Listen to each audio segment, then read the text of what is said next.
Hello and welcome back to the Haunted Slumber. Before you settle in and drift off, I'd love to know, where in the world are you listening from tonight? If this story helps you relax or keeps you company in the dark, consider liking the video and subscribing for more nightly chills. Now close your eyes and let the story begin. The Crows of Bleakmoor. The road to Bleakmoor was narrower than she expected. It wound through ancient woodland, disappearing into curves smothered in thick, white fog that clung low to the ground, coiling like slow-moving smoke. The trees leaned in, their limbs gnarled and blackened as if they had grown tired of standing and now bent toward the road, whispering to one another about the traveler who dared disturb their silence. Alice sat in the driver's seat of her second-hand car, knuckles pale as she gripped the steering wheel. The only sound, aside from the hum of her engine, was the rhythmic beat of the windshield wipers brushing away the mist that had begun to cling like breath to glass. Her GPS had long since lost signal, and the last road sign she passed, half-rusted and partially obscured by ivy, only confirmed what she already knew. Welcome to Bleakmoor. She hadn't intended to come here. Not really. But when the inheritance came through, her aunt's old cottage, untouched for decades, Alice had felt something stirring inside her. A pull. An excuse to leave the noise and expectations of the city and the grief that still loomed behind every familiar corner. Bleakmoor was far enough. Remote enough. Quiet enough. The perfect place to disappear or start again. She pulled up a faded photo from the passenger seat, a black and white image of the cottage taken sometime in the 1960s. The roof sloped low and mossy, and the chimney tilted slightly to one side. Even in the photo, the place looked tired, worn, but there was something warm about it. Or maybe that was only her memory playing tricks. She had been here once before, she thought. As a child. Just once. A summer visit with her mother. She could barely recall the details, only vague impressions, birds cawing, wildflowers swaying by the fence, and a dark hallway filled with the scent of old books and lavender. Now she was returning alone. As she made the final turn, the village revealed itself like a secret whispered into the fog. A scattering of houses, most made of dark stone, their windows small and shuttered as if wary of being watched. A crooked pub stood near the village center, its wooden sign swinging gently, the Crow's Hollow. Fitting, she thought, as a single blackbird lifted off a nearby fence post and followed her car for a moment, flapping lazily, watching. She passed a chapel with a leaning steeple, a graveyard carpeted in moss, and what looked like an old schoolhouse with broken panes. The village had the feel of a place forgotten, not abandoned, but preserved in a kind of uneasy slumber. No one waved. No one watched. But somehow she felt seen. The cottage sat at the far end of the lane, separated from the village by a narrow bridge that arched over a slow-moving stream. A small brass plaque nailed to the fence read, "Wren Hollow." Alice stepped out of the car. The air was cold and still, the silence broken only by a faint rustle in the high trees above. The moment she opened the cottage gate, a flock of crows exploded from the treetops, filling the sky with wings and cries. She flinched, watching them spiral upward and vanish into the white haze beyond. Jesus, she muttered, heart racing. It wasn't fear, exactly. Just nerves. She told herself that anyway. She took a deep breath and stepped inside. The door creaked open with effort, its hinges long and used. The air inside was cold and dry, scented with old wood, dust, and something fainter, lavender, she realized. Faint, but present. Like memory. Alice stepped over the threshold and stood still for a moment, letting her eyes adjust. The interior was simple. A narrow hallway stretched ahead with rooms to either side, kitchen, sitting room, a stairway at the end leading upward. The wooden floorboards groaned beneath her as she walked, every step echoing just slightly longer than expected. The windows were shuttered, letting in only thin streaks of gray light, casting long shadows over the walls. She passed a small coat rack where a single moth-eaten scarf still hung and paused to run her fingers along it. Her aunt's? Or had it been there even longer? In the sitting room, the furniture had been covered in white sheets that now drooped like ghosts, catching the dust. A fireplace stood cold and unused, though a stack of brittle logs lay beside it in a wicker basket. On the mantel, a row of porcelain birds watched silently, their painted black eyes slightly mismatched. Crows, of course. Alice gave a small, hollow laugh. Of course. She pulled the covers from a faded armchair and sat down, brushing dust from the cushion. For a few moments, she listened. No traffic, no hum of city life. Just the distant sound of the stream outside and the wind slipping between the eaves. Peaceful, she thought, but also heavy. There was a weight to the silence here, as though the house were holding its breath. She stood and wandered into the kitchen. The cabinets were older than she was, their paint chipped and curling. An ancient stove squatted in the corner like a rusted beast, and a cast-iron kettle sat atop it, still and silent. The refrigerator, surprisingly, had been updated. She opened it empty. Of course. By the sink, a tiny window gave view to the back garden. Wild brambles had overtaken what must have once been a path, and beyond them, the tree line of the forest stood closer than she remembered. A wall of twisted limbs and darkness. That was when she noticed the journal. It lay on the kitchen table, untouched by dust. A worn leather cover, the name M, Langley embossed faintly on the front. Her aunt's. Alice reached for it and opened to the first page. The handwriting was precise and elegant. March 3rd, 1987. I heard them again last night. The crows were restless after midnight and something passed beneath the window. I do not think it saw me, but I saw it. Alice blinked. She turned the page. March 5th, 1987. They warned me years ago. Not to stay too long, not to listen too closely. But I thought I was different, that it wouldn't touch me. But the forest remembers, and it is never truly silent. A chill ran down her spine. She closed the book. Night was beginning to settle outside, the light fading fast behind the trees. The kind of dust that arrived suddenly, swallowing color and warmth in one breath. She would explore more tomorrow. For now, she needed sleep. She made her way upstairs, her footsteps sounding too loud in the hush. The bedroom was small, with a sloped ceiling and a narrow window that looked out toward the forest. A heavy wardrobe stood in one corner, and the bed, old but made, sat waiting beneath a patchwork quilt. Alice changed, slid beneath the covers, and let her head sink into the pillow. The silence wrapped around her like a blanket. Not comforting, but not threatening either. Just watching. As her eyes drifted closed, she thought she heard something in the trees. A soft rustling. Or was it wings? Then faintly, just at the edge of sleep. Singing. A woman's voice, far off and low. A lullaby perhaps carried on the wind. And then nothing. Just sleep. Alice awoke with a start. The room was dark, filled with the soft creaks of an old house settling in the cold.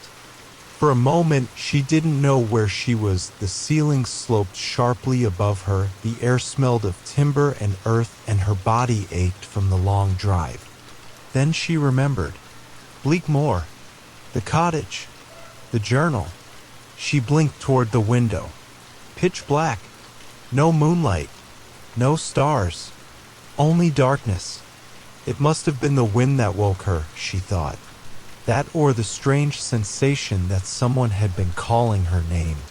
She lay still, heart quietly thudding. Her ears strained, sifting through the sounds of the night. Creak, a sigh from the hallway, a rustle of leaves outside. And then, distant, the unmistakable sound of a crow's call. One, then another, and another.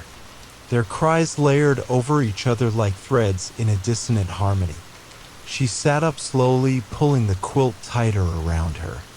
Through the window, she could just make out the silhouette of trees swaying gently, the forest forming a jagged line against the ink-black sky. The singing from earlier, had she imagined it? Something about the melody tugged at her memory. Something old, like a half-remembered song from childhood. There had been stories, hadn't there? Her mother used to hum things like that when Alice was small. Little village rhymes. Something about birds and bargains. She shivered. On impulse, she got out of bed and crossed to the window. She half expected to see a figure standing at the edge of the woods, just beyond the garden wall. But there was no one. Only trees. And darkness. Still, the crows continued. Their call strange in the middle of the night. She backed away, letting the curtain fall. She didn't want to see anymore. Back under the quilt, she tried to breathe slowly to still her racing thoughts.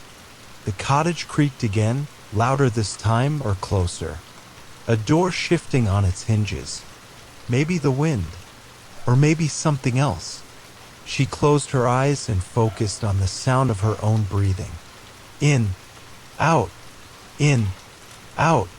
And slowly the crows faded, and the creaking stopped, and sleep returned, uneasy but deep. She woke to gray light and silence. The forest beyond the window was still, the sky overcast, the village wrapped in mist once more. The events of the night felt distant, smoothed over by sleep as though they belonged more to a dream than memory. But when she went downstairs, the journal was gone. She stood frozen at the foot of the stairs, staring at the bare surface of the kitchen table. No sign of it, not on the floor, not tucked away. Gone. Alice frowned, puzzled more than frightened.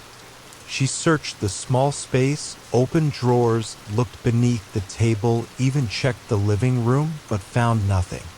She hadn't moved it. She was sure. She was alone in the house. Wasn't she? Then she saw something strange in the dust on the table, a mark, as if a hand had rested there. Her fingers, long, thin, slightly smudged. Not hers. A shiver passed through her. She backed away and decided then and there that she needed to get out of the house, if only for a little while. She needed fresh air. A walk. Something to remind her that she was still herself. She grabbed her coat and stepped outside. The fog was thinner now, rolling lazily over the grass. The village was quiet, as if holding its breath again.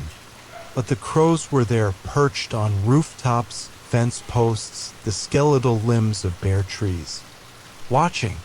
One followed her as she walked, hopping along the low stone wall beside the path. It didn't caw. It didn't blink. It simply followed. She made her way toward the pub, the Crow's Hollow, not because she wanted a drink, but because it was open. A light in the window. The only place that felt inhabited. Inside, the warmth surprised her. A fire crackled in the hearth, and the scent of wood smoke filled the room. A few locals sat scattered at tables, their conversations low, their eyes sliding over to her and quickly away again. She approached the bar. A woman stood behind it, her hair pulled back into a bun, eyes sharp and bright beneath thick eyebrows. She looked to be in her 50s, maybe older, with the kind of presence that made her feel as if she'd always been there. New face, the woman said. It wasn't a question. I'm staying at Wren Hollow, Alice replied. It was my aunt's place. Miriam Langley. The woman's expression didn't change, but something behind her eyes flickered. Ah, she said quietly. Miriam, you knew her. We all did. The woman wiped the bar with a cloth that didn't need to be used. She kept to herself, mostly. Smart woman. Too smart, maybe? Alice hesitated. Did she ever mention anything strange happening there? The barkeep's hand stopped. She looked up directly into Alice's eyes. She ever tell you about the woods? The woman asked. No. The barkeep nodded slowly. Don't go in them. That's all I'll say. Before Alice could ask anything else, the woman walked away to serve someone else. The fire crackled. The locals returned to their quiet talk, and outside the window a crow stared in. That night, Alice dreamt of trees, endless rows of them, black and spindly, reaching skyward like hands frozen in silent screams. The forest in her dream had no floor, just a shifting mist that rolled beneath the trunks, whispering secrets she couldn't quite hear. And the crows were there, perched high above, watching her move between the branches, always just out of reach.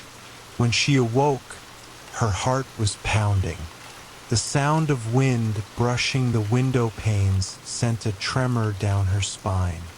Morning light was beginning to filter through the curtains, gray and pale like the breath of ghosts. She wrapped a blanket around her shoulders and padded downstairs. The journal still hadn't reappeared, but something else had. On the kitchen table lay a single feather, long, black, and gleaming, not covered in dust like everything else. Fresh, placed. Alice stood staring at it, her breath shallow. Then she heard it. 3 soft knocks, not on the door, from upstairs. Her skin went cold. She waited, but the house fell silent again. No creaks, no cause, just the quiet thrum of her own heart. Swallowing hard, she moved toward the staircase, each step up sounding like thunder in the stillness. The hall upstairs was empty. All the doors were open except one. The attic. Its old wooden ladder hung just slightly ajar from the ceiling. She hadn't noticed it before. The string to pull it down dangled like a pendulum. She reached up, pulled. The ladder unfolded with a groan. A puff of dust fell from the opening above. Alice hesitated. Every fiber in her told her not to go up. Not yet. But her curiosity, the same curiosity that had led her here, was stronger. She climbed. The attic was low and wide, filled with boxes, trunks, and covered furniture. A single round window let in weak light. The air smelled like mothballs, cedar, and the long closed past. In the center of the room was a small table. Upon it, the journal, exactly where she hadn't left it. Alice stepped forward and opened it. The same elegant script greeted her. March 12th, 1987. It's not just the birds. It's the woods. They move when you're not watching. Paths change. Things follow you not loudly, not obviously. You feel them in your bones. Last night I heard the lullaby again. It's clearer now. Not just humming. Words. A woman's voice. I can never quite remember them after I wake. Alice turned the page. March 14th, 1987. I saw her, standing at the tree line just before dawn. She wasn't quite real, but she looked like me, or maybe who I used to be. A chill slid over Alice's skin. She didn't read any further. Instead, she turned back toward the attic stairs, but paused. Something had changed. One of the trunks was open now. She was sure it had been closed before. Slowly, she approached. Inside were dozens of drawings, sketches, rough and frantic. Trees, birds, a face that kept repeating, blurred and smudged. A woman with dark eyes and a mouth that seemed to stretch too wide. In every drawing, she was among the crows. And in every drawing, she was looking directly at the artist, at her aunt, at Alice now. Alice closed the trunk. She descended the stairs and shut the attic door behind her. She didn't go back up for the rest of the day. Later, she found herself walking the village's outer path, where the houses ended and the fields began. Beyond the last stone fence, the forest stood like a living wall, its trees ancient and gnarled. There was a wooden gate there, barely holding together with rusted hinges and trailing ivy. It led into the woods. A crow sat perched on the post beside it. Alice stopped. The bird tilted its head and gave a low, raspy call. She stared at the trees. They didn't move, but the shadows between them seemed to breathe. She looked down and realized her hand had already unlatched the gate. She hadn't remembered doing it. She stepped back. Not yet, she told herself. Not yet. That evening, back in the cottage, she made tea and lit a few candles. The power flickered once, just once, then held steady. She settled into the armchair in the sitting room, pulling the journal into her lap again. She wasn't sure what she was hoping for. Answers, maybe, or connection. She flipped to the end. The last entry was dated March 31st, 1987. I saw the mark today, the same one that appears before they come. A spiral in the dirt, surrounded by feathers. I dreamed of the woman again. This time she sang my name, and I answered. If you find this and your family, I'm sorry. You'll hear them too. They never stop calling. The candle beside her flickered violently. Then, from the fireplace, came a sound. Not the crackle of flame, but a whisper. Faint, breathless, like someone exhaling her name through the flue. Alice. She stood slowly, her eyes on the dark mouth of the hearth. The air had grown colder. She looked toward the window and saw someone standing just beyond the glass. A woman, pale, hair like smoke, eyes too dark, too deep. Then she was gone. Alice didn't sleep that night. The next morning came late, shrouded in overcast light and a wind that never seemed to settle. Alice hadn't slept. Every time she closed her eyes, the pale woman in the window returned, closer each time, as though her presence was no longer bound to the edge of dream. Alice stood at the kitchen window sipping lukewarm tea. The fog outside clung low over the ground like it was searching for something, or someone. She opened the back door. The cold hit her instantly, sharp and wet, thick with the smell of moss and leaves.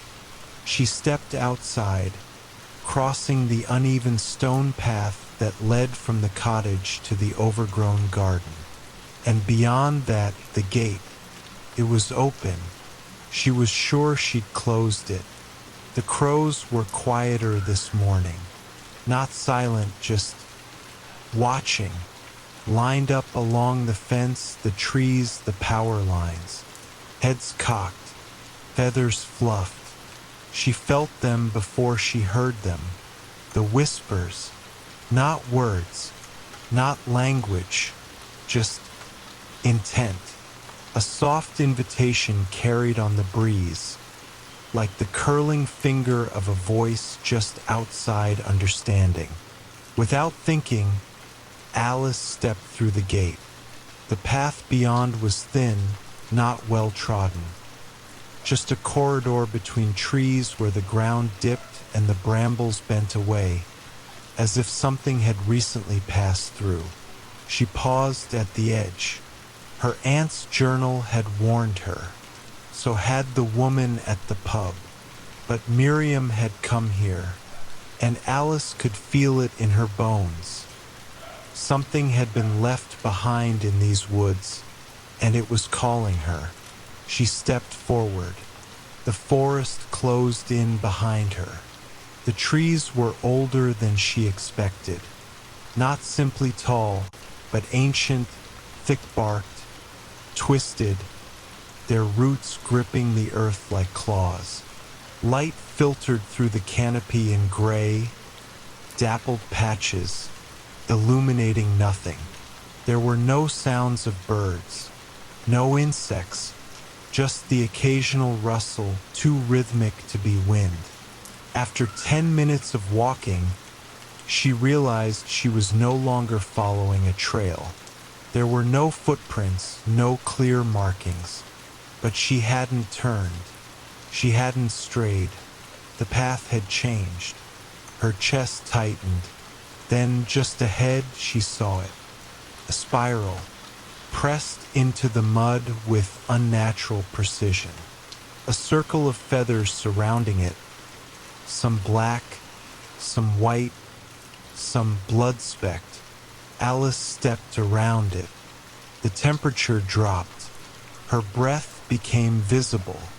From deep in the woods, she heard something that didn't belong. A voice, humming, the melody from the journal, the lullaby. She turned toward it, heart pounding. The trees ahead opened into a small clearing, and there, half sunken into the ground and covered in moss, stood a stone well. A crow sat on the lip of it, its beak tilted downward, as though watching something within. Alice approached, cautious. The crow didn't move. It simply stared into the darkness below. She stepped up beside it and peered over the edge. The well was dry, mostly. Roots dangled down the sides like tendrils, and below, in the shadowed depths, was something pale. A face, looking up. The eyes blinked. Alice stumbled back, her heart in her throat. The crow cawed once, sharp, angry, and took flight. Leaves exploded upward, and in that moment, the face was gone. She stood frozen, trying to control her breathing. Then she heard the humming again, closer now. She turned.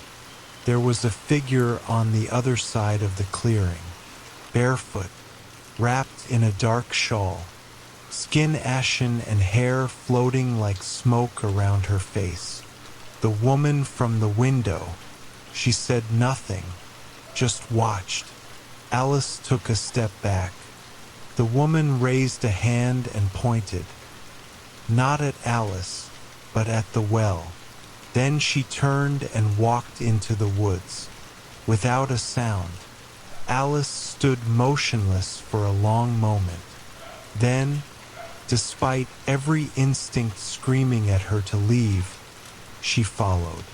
The woman led her deeper into the woods, the trees growing denser, the light dimmer, until it felt like dusk, though it was only midday. The air grew warmer here, strangely, more humid, heavy with the scent of rot and wildflowers. They came to another clearing.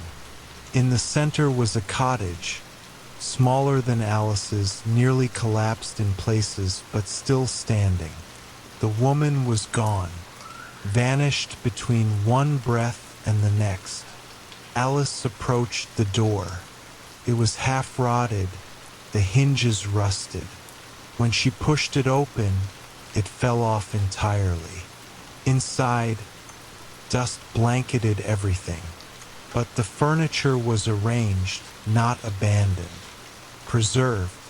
There was a fireplace, cold and dark, a table with 2 teacups, one shattered, a bed with a blanket folded neatly at the foot, and on the far wall, carved into the wood in looping script, "One must be given and one must stay. The birds keep the balance." Alice didn't know what it meant. Then she saw the photographs, old, black and white, faded with time. Some were framed, others just pinned or tacked. All of them featured people standing in front of Bleakmoor Cottage. Some smiling, some not. But one face was in all of them, the pale woman, and beside her in the oldest photograph, a girl, young, eyes wide and bright. It was her aunt, Miriam. Back outside, the crows had gathered, dozens now, maybe hundreds, in the trees, on the roof, along the path. They weren't cawing, they were waiting. She turned in a slow circle.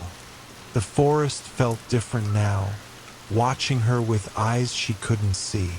And then, far off through the trees, she saw movement.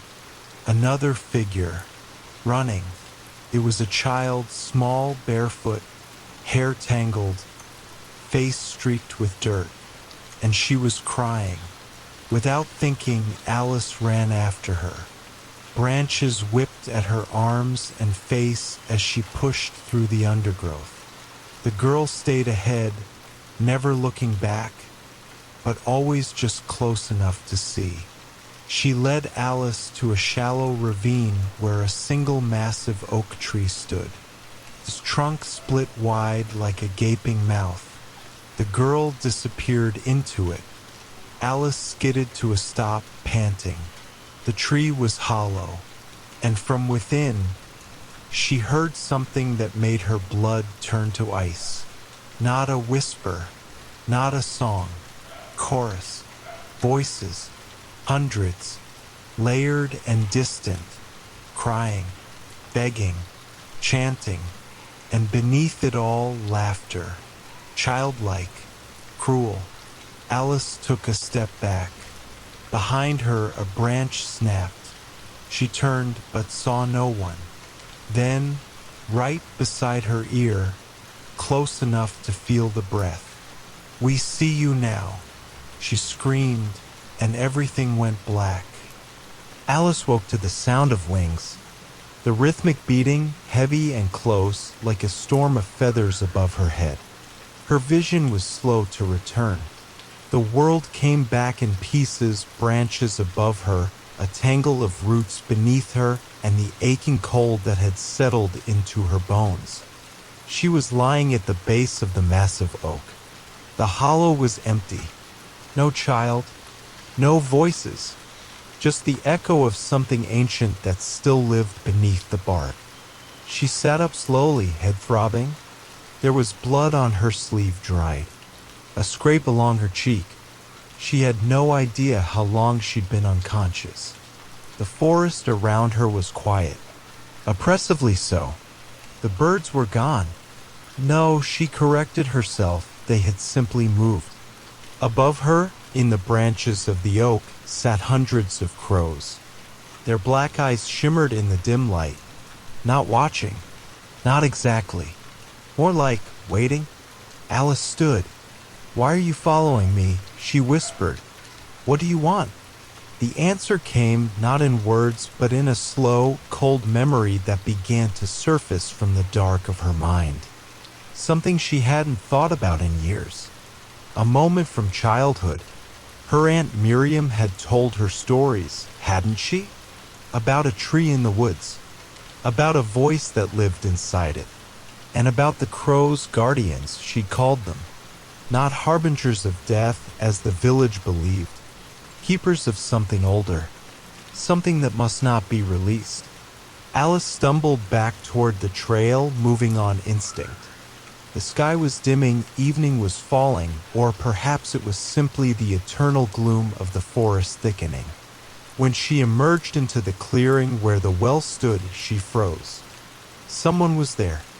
A man tall, wiry, with pale hair and deep shadows under his eyes. He stood beside the well, not looking at her, but peering down into the depths. She recognized him from the pub, the man who had been watching her. "Who are you?" she asked, voice hoarse. He didn't answer immediately. Then, "You shouldn't have come into the woods. You followed me. I was hoping you wouldn't make it this far." He finally turned to look at her. His eyes were gray, clouded, like he'd stared into something too long. "This place feeds on seekers," he said. "You ask questions and it answers. But the answers don't care if they break you." Alice took a step closer. "You know about my aunt. She came looking for a girl that disappeared decades ago. She never told me. She didn't know the truth. Not really." He gestured toward the well. "But she suspected. And when you suspect in Bleakmoor, the woods open for you." Alice's breath caught. "Why are you here?" He hesitated. Then, with a bitter smile, said, "Because I'm the one who let it out the first time." His name was Thomas Wright. He had grown up in Bleakmoor back when the village was larger, less isolated. The forest hadn't yet reclaimed half the homes. The well had been just an old curiosity. One night, after a dare, he and some friends had gone out with flashlights and matches. They had heard something from the bottom, something that sounded like a child crying. So they lowered a rope. What came out wasn't a child. It wasn't anything that should have had a voice. One of his friends went missing that night. Another lost his mind. And Thomas, he left the village the next day, swore never to return. But Miriam had come to him years later. She was looking for answers about Bleakmoor's history, about her sister's death, Alice's mother, about a curse. "She convinced me to come back," he said quietly. "But she didn't tell me the whole truth." "What do you mean?" Alice asked. Thomas met her eyes. "She didn't come here just for answers. She came because she believed you were still connected to it." Alice staggered. "Me? You were born here, weren't you?" She shook her head. "No. I was raised in London, but your mother came here shortly before she died." That was true, a fact her aunt had never wanted to talk about. Alice had always believed her mother died in a car accident, but the more she thought about it, the more the story felt like a patch over a wound no one wanted to examine. "Why would it be after me?" she asked. Thomas looked back toward the well. "Because you're the only one it hasn't taken yet." That night, Alice returned to the cottage, unable to sleep. She sat by the fire, wrapped in an old quilt, Miriam's journal open in her lap. She flipped back to the earlier entries, the ones she hadn't bothered to read before. At the time, they had felt like nonsense. Now, they felt like prophecy. The crows remember. They see what we forget. The village turns its eyes away, but the trees do not. I have seen her again, the girl in the shawl. She stands at the edge of the path, always waiting. I think it wants Alice. Alice read the line again and again until the words blurred. The fire flickered. The room seemed to shift, and from the hallway she heard a soft knocking. She turned toward the sound, slow, rhythmic, like nails on wood. Knock, knock, knock. It was coming from the cellar door. She hadn't noticed it before, half hidden beneath a rug in the kitchen. The entrance was small, old, probably leading to a root cellar. The knocking came again. She stood. Something inside her, the rational part, screamed for her to leave it alone. But the rest of her, the part wrapped in fog and memory and the hunger for answers, was already reaching for the latch. She opened the door. Stale air rose to meet her, damp and earthy, tinged with decay. She stepped onto the stairs. They creaked with every footfall.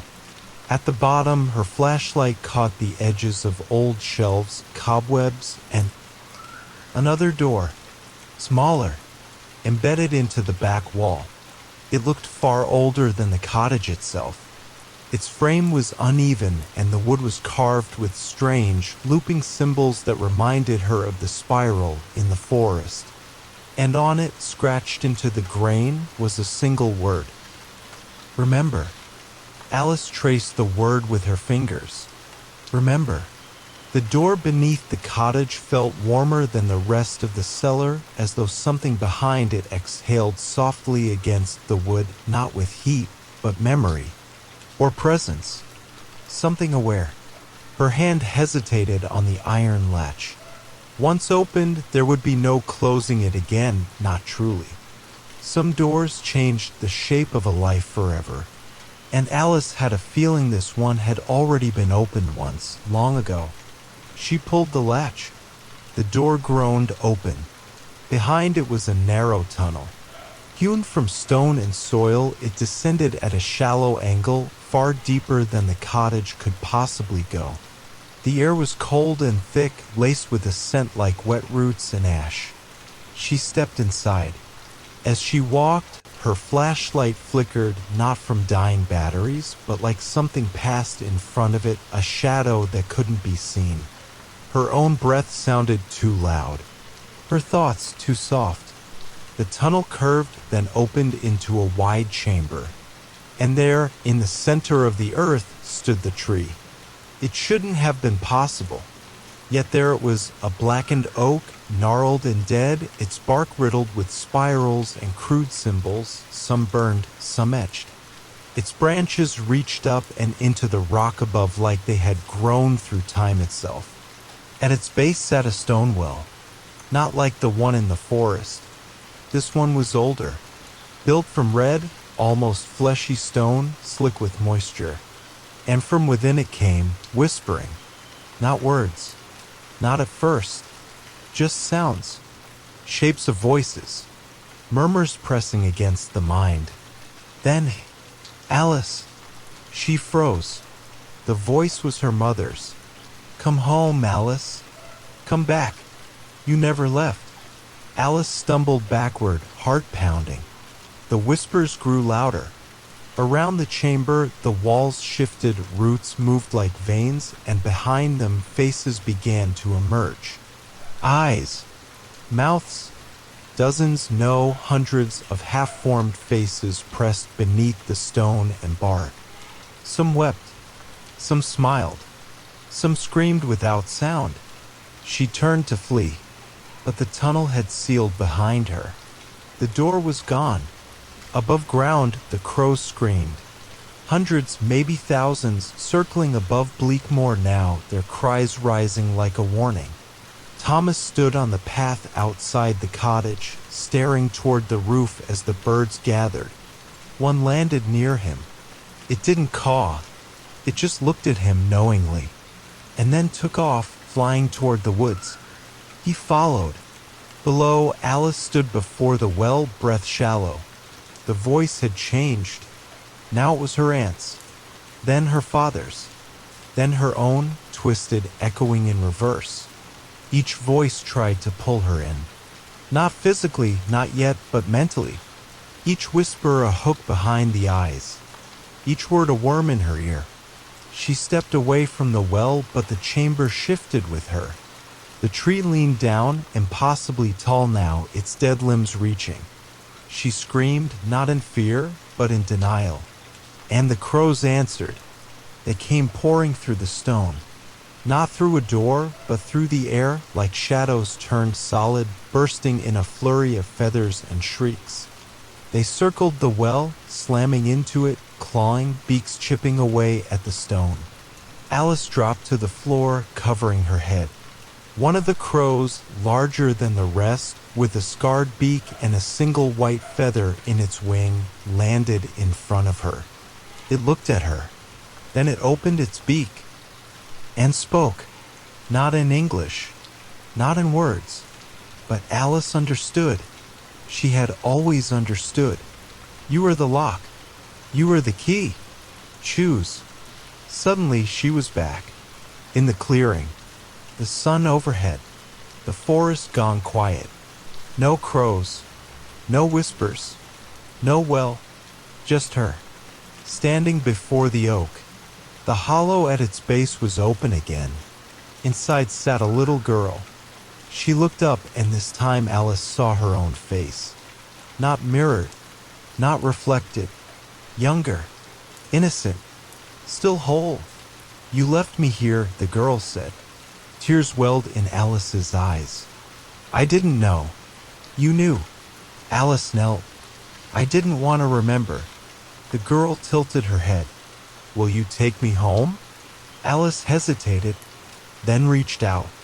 Their hands touched, and the world dissolved. When Thomas found her, she was lying in the clearing, eyes closed but breathing. Above her, the crows had gathered on every tree, silent now. They watched as he carried her back to the cottage. She didn't wake for 3 days. When she did, her first word was, together. Alice never left Bleakmoor again. She became its keeper, its watcher. And at night, when the wind moves just right, she hears the tree whisper her name, not in hunger, not in fear, but in recognition. And in the woods, the crows still watch, because what was locked has been balanced. What was remembered has been healed. But the well still waits, and the forest never forgets.